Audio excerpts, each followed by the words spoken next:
कार्तिक मास माहात्म्यम कथा अध्याय 23। ओम नमो भगवते वासुदेवाय। श्री लक्ष्मीनारायण जी की कृपा से हम आपको कार्तिक मास माहात्म्यम कथा सुना रहे हैं। कृपया आप भक्तों से निवेदन है कि आप अधिक से अधिक लोगों तक शेयर करें।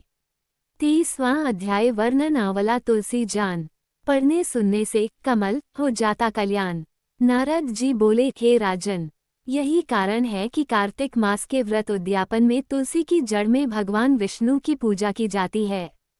तुलसी भगवान विष्णु को अधिक प्रीति प्रदान करने वाली मानी गई है। राजन, जिसके घर में तुलसी वन है वो घर तीर्थ स्वरूप है, वहाँ यमराज के दूत नहीं आते।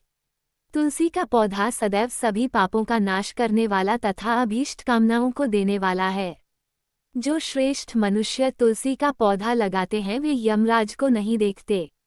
नर्मदा का दर्शन, गंगा का स्नान और तुलसी वन का संसर्ग, ये तीनों एक समान कहे गए हैं।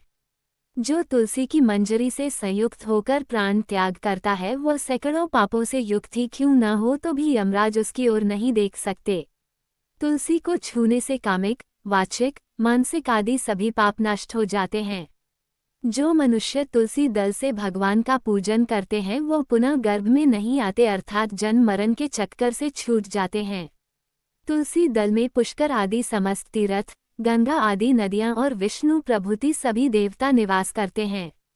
हे राजन, जो मनुष्य तुलसी के काष्ठ का चंदन लगाते हैं उन्हें सहज ही मुक्ति प्राप्त हो जाती है और उनके द्वारा किए गए पाप उनके शरीर को छू भी नहीं पाते।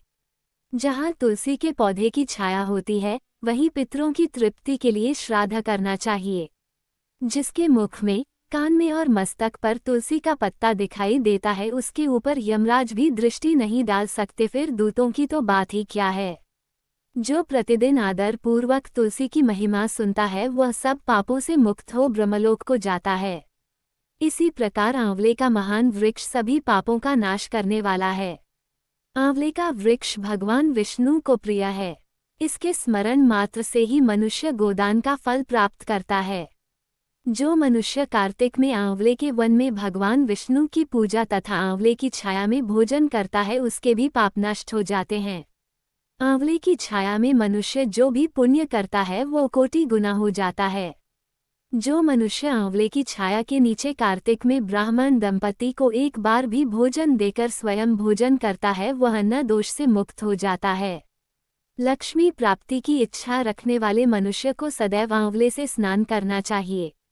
नवमी, अमावस्या, सप्तमी, संक्रांति, रविवार, चंद्र ग्रहण तथा सूर्य ग्रहण के दिन आंवले से स्नान नहीं करना चाहिए।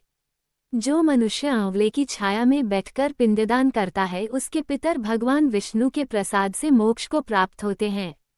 जो मनुष्य आंवले के फल और तुलसी दल को पानी में मिलाकर स्नान करता है उसे गंगा स्नान का फल मिलता है। जो मनुष्य आंवले के पत्तों और फलों से देवताओं का पूजन करता है उसे स्वर्ण मणि और मोतियों द्वारा पूजन का फल प्राप्त होता है।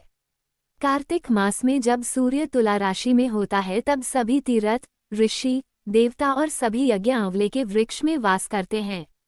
जो मनुष्य द्वादशी तिथि को तुलसी दल और कार्तिक में आंवले की छाया में बैठकर भोजन करता है उसके 1 वर्ष तक अन्न संसर्ग से उत्पन्न हुए पापों का नाश हो जाता है। जो मनुष्य कार्तिक में आंवले की जड़ में विष्णु जी का पूजन करता है उसे श्री विष्णु क्षेत्रों के पूजन का फल प्राप्त होता है।